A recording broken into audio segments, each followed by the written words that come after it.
আলহামদুলি ওয়ালিয়িহি ওয়াসসালাতুলি আহলিহা আম্মা বাদ। সুপ্রিয় দর্শক শ্রোতা, শুরু হয়েছে মহিমান্বিত মাস রমজান, আল্লাহর নৈকট্য অর্জনের সেরা মাস, গুনাহ মাফের মাস, সওয়াব কামানোর মাস, রহমত মাগফিরাত ও নাজাতের রমজানে সময়ের বিশেষ আয়োজন হৃদয়ে রমজানে আপনাদেরকে স্বাগত জানাচ্ছি। আমি মুফতি আবদুল্লাহ তামিম।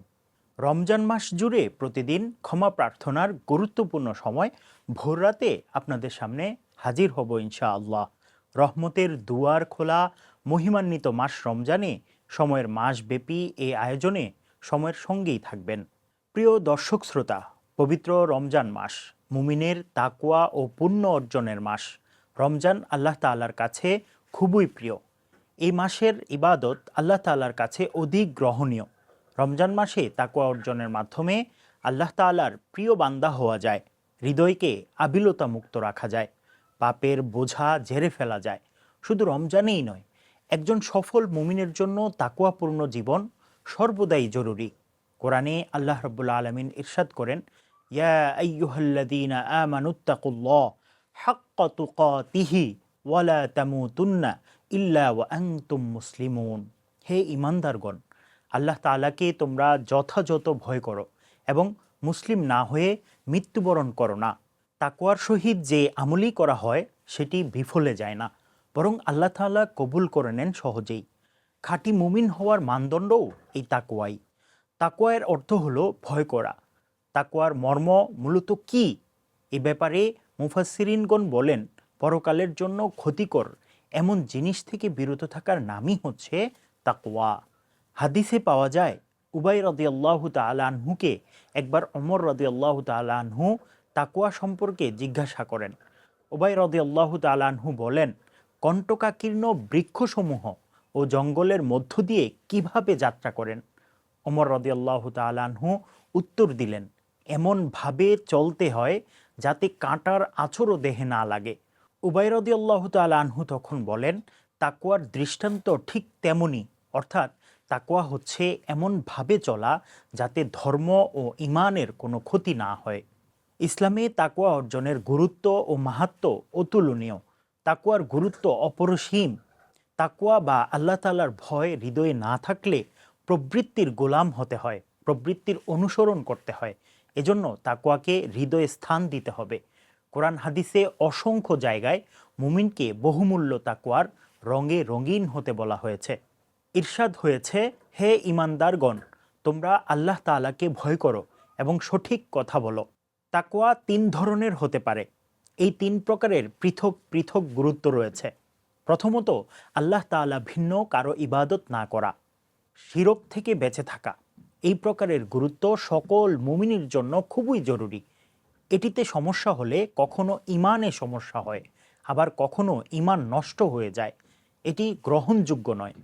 এই তাকওয়া মুমিনের অন্তরে না থাকলে পরকালে চিরদিনের জন্য জাহান্নামের আগুনে দগ্ধ হতে হবে। দ্বিতীয়ত, কবিরা গুনাহ তথা বড় গুনাহসমূহ থেকে বেঁচে থাকা। এটি থেকে বেঁচে থাকাও সকল মুমিনের জন্য আবশ্যক। কবিরা গুনাহ মুমিনের হৃদয় কলুষিত করে দেয়, ঈমানের জ্যোতি কেড়ে নেয় এবং কখনো ঠেলে দেয় ধ্বংসের দিকে। পরকালে এই গুনাহ নির্দিষ্টকাল পর্যন্ত জাহান্নামের সম্মুখীন করে। তৃতীয়ত, এমন কাজ থেকে বেঁচে থাকা যেটি একজন মুমিনের জন্য উচিত নয়। এটি খাঁটি ও সফল মুমিন হতে হলে অনেক বেশি প্রয়োজন। এই তাকওয়া অর্জনের ফলে আল্লাহ তাআলা এর সাথে বান্দার সম্পর্ক মধুর হয়। এর মাধ্যমে আখিরাতের সফলতা সহজ হয়। এজন্য এটি সকল মুমিনের মধ্যে থাকা শ্রেয়। তাকওয়া থাকা মুমিনের সৎ গুণ। এটি থাকলে ইবাদতের স্বাদ পাওয়া যায়, ইবাদতের মজা পাওয়া যায়। একনিষ্ঠতার সাথে আল্লাহ তাআলাকে স্মরণ করা যায়। মুমিনের তাকওয়া অর্জনের সফলতা দেখা যায় আল্লাহ তাআলাকে ভয়ের মাধ্যমেই। আখিরাতে পুরস্কৃত করে এই তাকওয়া। এটি আল্লাহ ও রাসূল সাল্লাল্লাহু আলাইহি ওয়াসাল্লামের আদেশ নিষেধ পালনে উদ্বুদ্ধ করে এবং বান্দার হক নষ্ট করা থেকেও বিরত রাখে। অন্যায়, অশ্লীলতা, পঙ্কিলতা, অপকর্ম, পাপাচার, চুরি ডাকাতি, রাহাজানি ইত্যাদি সকল প্রকারের গুনাহ থেকে বাঁচিয়ে রাখে আমাদেরকে একমাত্র তাকওয়া। কোরআন হাদিসে তাকওয়ার সফলতা নিয়ে অসংখ্য জায়গায় আলোচনা করা হয়েছে। বলা হয়েছে এই কোরআন তাকওয়াপূর্ণ মানুষের জন্য হেদায়েত স্বরূপ। তারা হলো সে সকল লোক যারা অদৃশ্যের প্রতি ঈমান আনে, নামাজ আদায় করে এবং আল্লাহ প্রদত্ত রিজিক থেকে আল্লাহর রাস্তায় ব্যয় করে। তাকওয়া অর্জনের সফলতা অনেক অনেক বেশি। এটি দুনিয়া ও আখেরাতের সফলতা দান করে। দুনিয়ার সফলতা হলো 1 নম্বর, তাকওয়া মুমিনের কাজকে সহজ করে দেয়।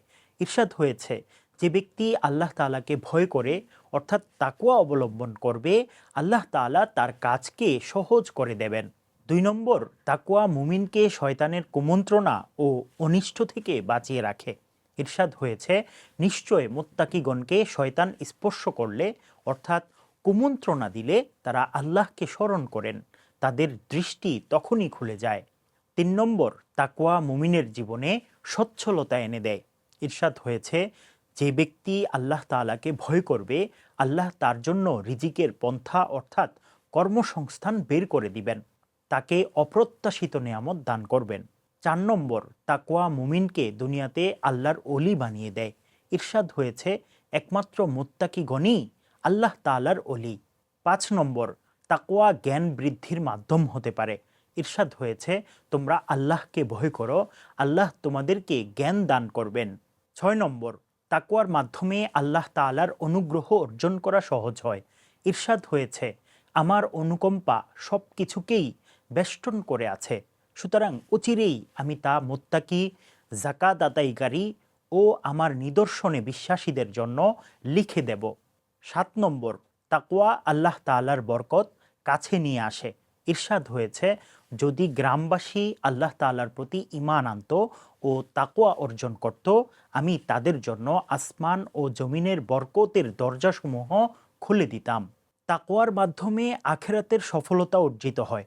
1 নম্বর, আল্লাহ তাআলার কাছে সম্মানের পাত্র হওয়া যায়।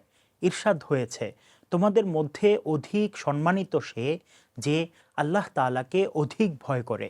2 নম্বর, পরকালীন সফলতা অর্জন করা যায় তাকওয়ার মাধ্যমে। ইরশাদ হয়েছে, যারা আল্লাহ ও রসুল সাল্লাল্লাহু আলাইহি ওয়াসাল্লামের আনুগত্য ও আল্লাহ তাআলাকে ভয় করবে তারাই সফল কাম। 3 নম্বর, তাকওয়া জাহান্নাম থেকে বাঁচার অন্যতম একটি মাধ্যম। ইরশাদ হয়েছে, জাহান্নামে সকলেই পতিত হবে, এটা আল্লাহর সুদৃঢ় সিদ্ধান্ত। অতঃপর আমি মুত্তাকিদের মুক্তি দান করব ও স্বৈরাচারদের নতজানু অবস্থায় জাহান্নামে ছেড়ে দেব। 4 নম্বর, হৃদয়ে তাকওয়া থাকলে আমল কবুল হয় অতি সহজে। ইরশাদ হয়েছে, কেবল মুত্তাকিদের পক্ষ থেকেই আল্লাহ তাআলা আমল গ্রহণ করে নেন। 5 নম্বর, তাকওয়া অর্জনের চূড়ান্ত সফলতা হলো জান্নাত প্রাপ্তি। ইরশাদ হয়েছে, আমি এই জান্নাতের উত্তরাধিকার মুত্তাকিদের বানাবো। 5 নম্বর, তাকওয়া অর্জনের চূড়ান্ত সফলতা হলো জান্নাত প্রাপ্তি। ইরশাদ হয়েছে, আমি এই জান্নাতের উত্তরাধিকার বানাবো মুত্তাকিদের। আল্লাহ রাব্বুল আলামিন আমাদেরকে তাকওয়া অর্জনের মাসে পরিপূর্ণ তাকওয়াবান হওয়ার তৌফিক দান করুন। আমিন। রহমত, বরকত, মাগফিরাত ও নাজাতের এই মাসে সময়ের বিশেষ আয়োজন হৃদয়ে রমজান প্রতিদিন সেহরির সময়ে দেখার আমন্ত্রণ জানিয়ে আজকের মতো বিদায় নিচ্ছি। আসসালামু আলাইকুম ওয়া রাহমাতুল্লাহি ওয়া বারাকাতুহু।